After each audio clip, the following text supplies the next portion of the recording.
بالمناسبة لديه هدفين في بطولة دوري الدرجة الأولى.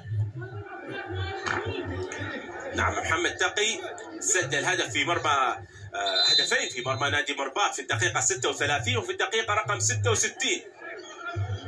الكرة إلى خارج الملعب وإلى رمي التماس لمصلحة نادي سمائل.